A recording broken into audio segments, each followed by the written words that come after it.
इधर बांग्लादेश संकट की स्थिति से गुजर रहा है।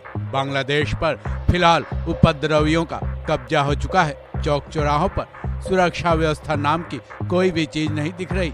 उपद्रवियों के दिल में जो कुछ भी आ रहा है वो वैसा ही करते दिख रहे हैं। माहौल बद से बदतर होते जा रहे हैं। वहीं 5 अगस्त को शेख हसीना ने बांग्लादेश छोड़ दिया। वो फिलहाल इंडिया में है, नए ठिकाने की तलाश में है। वहीं बांग्लादेश में नई सरकार का गठन भी होना है। इन्हीं सब के बीच खबर है कि बांग्लादेश के इस स्थिति में आने के बाद इंडिया में टेंशन है। यह टेंशन बांग्लादेश से जुड़े बॉर्डर इलाकों को लेकर है। हालांकि इंडिया ने बांग्लादेश भारत के बॉर्डर इलाकों में बीएसएफ को अलर्ट मोड पर डाल दिया है। वहां की सुरक्षा व्यवस्था कड़ी कर दी गई है। लेकिन सवाल यह है कि आखिर बांग्लादेश संकट को लेकर इंडिया टेंशन में क्यों है?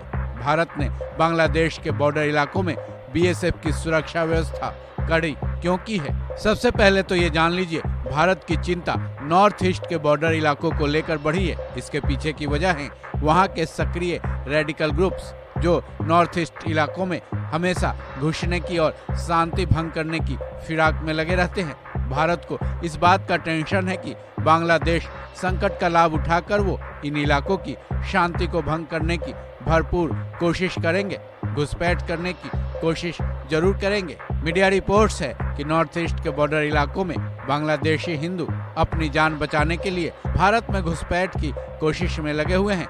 वहीं मीडिया रिपोर्ट्स में सूत्रों के हवाले से ये भी बताया जा रहा है कि उनकी ही आड़ में जमाते इस्लामी मुजाहिदीन बांग्लादेश यानी जेएमबी काडर के दहशतगर्द इंडिया में घुसने की कोशिश कर सकते हैं। इस बात के इनपुट भारत की खुफिया एजेंसियों को मिले हैं, जिसमें यह बताया गया है कि भारतीय सिक्योरिटी फोर्सेज पर बड़ा हमला भी हो सकता है। ऐसे में भारत अब पूरी तरह से अलर्ट मोड पर है और इंडिया बांग्लादेश बॉर्डर पर बीएसएफ को तैनात कर दिया गया है। साथ ही खुफिया एजेंसियों को भी आंख, नाक और कान पूरी तरह से खुले रखने के निर्देश दिए गए हैं। इतना ही नहीं, खुफिया एजेंसियों को इस बात के भी इनपुट्स मिले हैं कि बांग्लादेश में चल रहे प्रदर्शन का लाभ रेडिकल ग्रुप उठा सकते हैं। इन प्रदर्शनों की आड़ में वो नॉर्थ ईस्ट में घुस सकते हैं। भारत के खुफिया एजेंसियों के इन इनपुट्स को देखते हुए बीएसएफ को बड़ी संख्या में तैनात कर दिया गया है। साथ ही सिक्योरिटी एजेंसीज ने ये भी इनपुट दिए हैं कि जेएमबी के अलावा वहां का दूसरा दहशतगर्द संगठन अंसारुल्लाह बांग्ला टीम के कई सदस्य वहां के जेलों से फरार हो चुके हैं। ये सभी भारत में घुसपैठ करने की कोशिश कर सकते हैं। इसलिए भारत ने इन आशंकाओं को देखते हुए इंडिया बांग्लादेश बॉर्डर की चौकसी बढ़ा दी है, ताकि ये दोनों दहशतगर्द संगठन और प्रदर्शनकारियों की आड़ में बांग्लादेशी रेडिकल ग्रुप इंडिया में एंट्री न कर पाए। इस खबर में बस इतना ही।